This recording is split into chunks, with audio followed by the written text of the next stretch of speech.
Welcome back to Morning Joe. We are joined now by former Fox News host Eric Bolling for what could be the most important discussion we have this morning. Eric, it's been a really terrible time for you and for your wife. For those of you who don't know Eric's story, back in September, his son, Eric Chase, passed away suddenly at the age of 19 from what was revealed to be an opioid-related overdose. Around the same time, Eric, you lost the job that you loved at Fox News amid controversy, and a lot of people might want us to ask you a lot of questions about the circumstances around that departure. But for this segment, we're going to leave those questions for another time. You found the strength to open up here with us to share your painful story, as all too many families across the country struggle with the same pain of losing a family member to opioids. It's become a true national epidemic. The numbers are staggering. So for this segment, we're focusing on that critical story, the work that you've been doing, and what you've been trying to do to help other families. Eric is going to be meeting with the president today to discuss the opioid crisis. And we want to hear, first of all, we want to hear at some point what you want to hear from him. But first, we want to hear about your son. The story, yeah. Mika, on September 8th of this past year, my wife and I had gone out to dinner. We were about to, as you point out, turn the page on my career. Went out to dinner. Everything was fine. On the way home from that dinner, my cell phone rang, and Adrian was driving, and it was one of Eric's friends who was in a panic. Said, "Mr. Bolling, call Kaylee." And I called Kaylee, and he gave me her number, and she was crying. And I don't know, for whatever reason, it's that phone call that every parent dreads. I went right to the first thing I said, "Kaylee, is he alive?" And she said no, and she was crying. It was a complete devastating shock to us. Adrian spilled out onto the road. I picked her up. We sat on the curb for a while, and your mind goes to a place where I can't explain. So, to expedite this, Mika, immediately we were in major depression. We didn't know what to do. The next morning, we flew to Colorado. We met with the coroner, and just afterwards, and our worlds are spinning. My phone rings, and it's President Trump, and he says, "I can't believe this. I want you to know you're in our thoughts and our prayers." And I said, "Thank you very much." And that was one of maybe 7 phone calls I got from the president. So he's been amazing with this. One of the other people who have been really amazing throughout this whole process is sitting right next to you, Joe Scarborough. I'll never forget, Adrian and I were about to walk into a restaurant, and people all know I'm in the public life, and my wife never signed up for any of this public stuff. She just likes to keep it low key.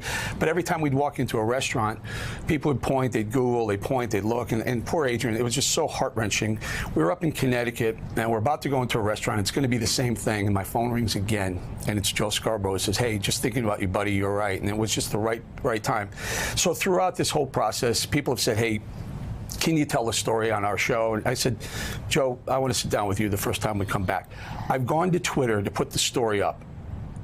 It's been overwhelming, Mika. I mean, thousands upon thousands of people say, "I was always worried about this. I thought it was a scourge. I was embarrassed to talk about it. I was worried about talking to my kids about it. But thanks to you, your voice, if it can happen to you, it can happen to anybody." So they've come to that forum. And let's talk about what's happening now. One of the reasons, obviously, I called is because we've known you for a long time, and it would be any parent's worst nightmare.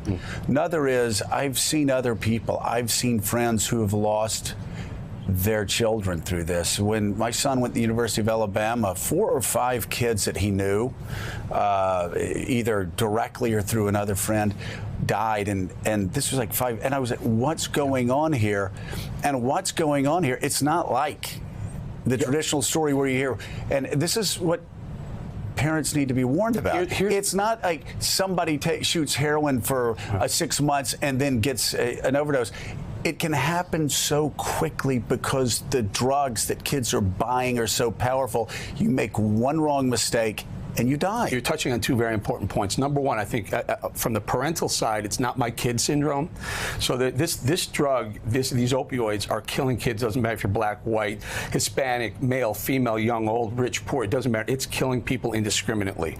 That's number one, because some of the drugs that they're buying on college campuses aren't prescription drugs. They're actually made in China, brought through the southern border, and sometimes they're laced with fentanyl, which is a massively strong killer of kids. And my son, Eric Chase, had taken a Xanax that he bought from someone on campus that was laced with fentanyl. It wasn't a prescriptive drug. It was illegal, but it killed him that night.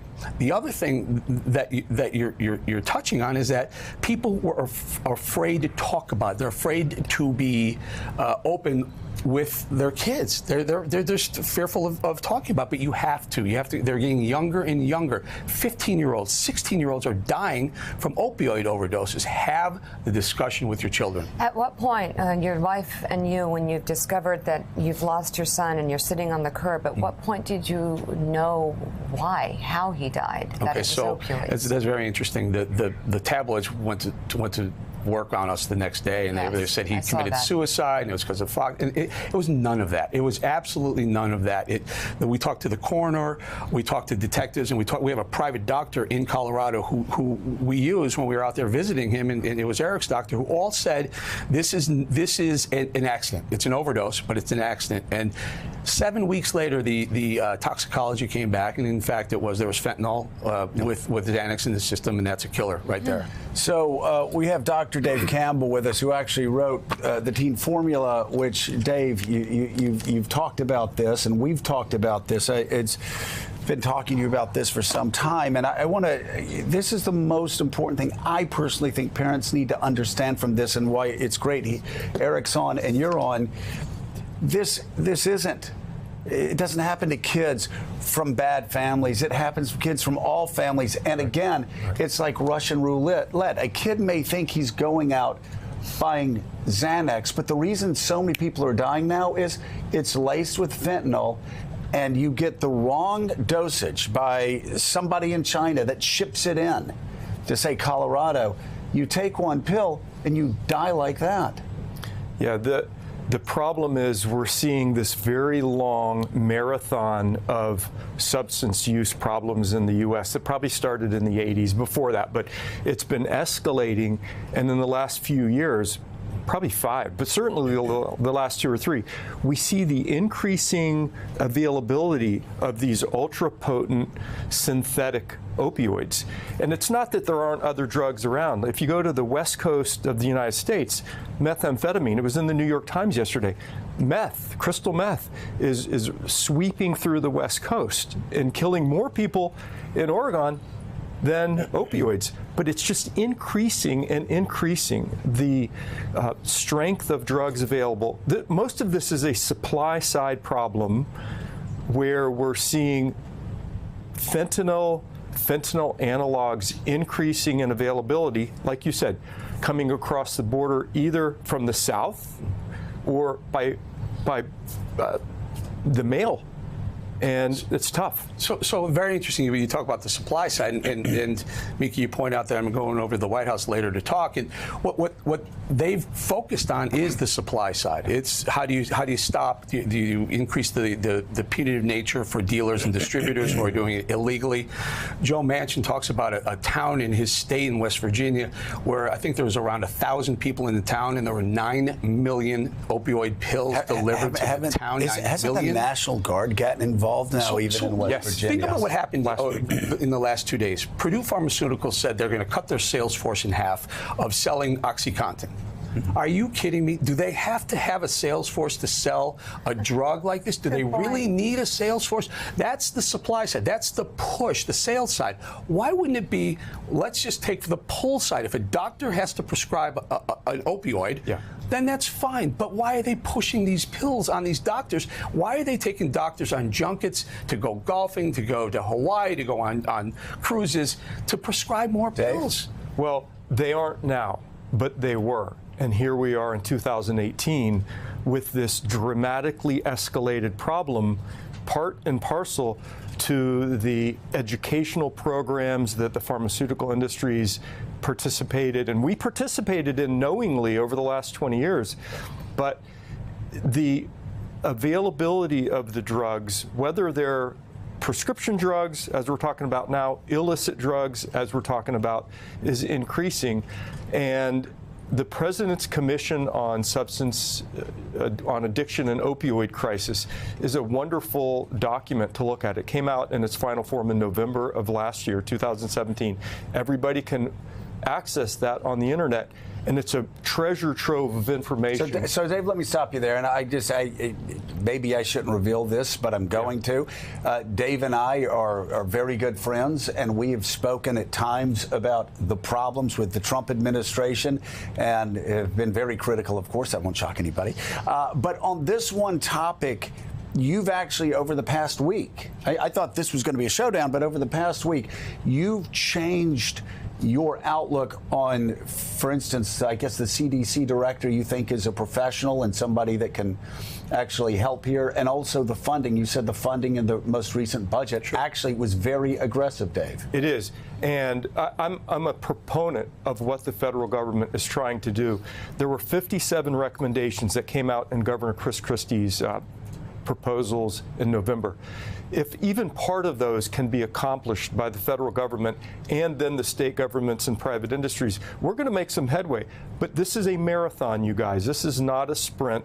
It's been going for a long time. It's just we're in that very rapid phase now where we're having increasing deaths of younger and younger people because the potency of the drugs is crazy. And that's why, Eric, again, just such an important message for parents that I want you to get out there, because I've known so many good parents and good kids that have been through this tragedy that any pill they take, an athlete could be the last. A scholar, an A student, it's not. They're not immune to this. And I will tell you, as far as the White House is concerned, I've been working with them. Donald Trump himself has brought me in to talk about. He cares about this issue. He really does. And as the doctor points out, some $6 billion in the latest budget towards opioid awareness, and I'm actually helping them out with one of their awareness programs. Very quick story. Thanksgiving. My son passed in September. Thanksgiving, we're about to sit down to the Thanksgiving table. There's an empty chair right there, in Eric's chair, and we're all, I'm seeing it happening. The turkey's on the table, and we're walking over there, and it's going to be really bad. And again, the phone rings, and it's Trump who says, you know, Eric, I understand this is the first holiday without him, and wanted you to know we're thinking about. He cares about this issue. I mean, the guy has empathy and compassion for this, and I think that matters. Think about if 64,000 people died from a foodborne illness or a water, or something in the water. We would be up in arms to try and figure out what's going on. I think this is the time to save some lives. That's what I hope I'm doing here, helping people. We hope you will come back and with Dr. Dave talk about this a great deal, and I know that it's almost hard to put it into words, but the death of your son has profoundly changed your life. Yes. But it doesn't define his. Can we end hearing a little more about your son? Yeah, and this is very important too, and this might help parents also. He was just a fantastic person, human being, loved animals, loved people, social kid. He did great in his first year in the University of Colorado, and this is important. In the last couple of weeks of his life, there was a dramatic change in his personality. He must have hooked up with some people. Maybe he was starting to experiment with some of the harder drugs. And I will tell you, if you see a personality change, it was dramatic. It was, as a parent, you go, something's going on. We just had no idea how dramatic it was going to ultimately be. And how's Adrian doing? Adrian is my rock. We've been together 20 years. We were just literally leaning on each other to get through this for now. But she thanks both of you for being very caring about us too as well. Thank you. Well, tell her we're thinking about her, and our thoughts and our prayers are with both of you, and certainly with your work. I hope you and Dave can actually keep talking and working together. This is a critical issue, and the Teen Formula again, Dave Campbell. Parent's Guide to Helping Your Children Avoid Substance Abuse Problems. Eric Bolling, thank you very much. Thank you, Eric. Dave. Good luck. Thank you, Joe. All right. Thank you, Mika. We'll be right back.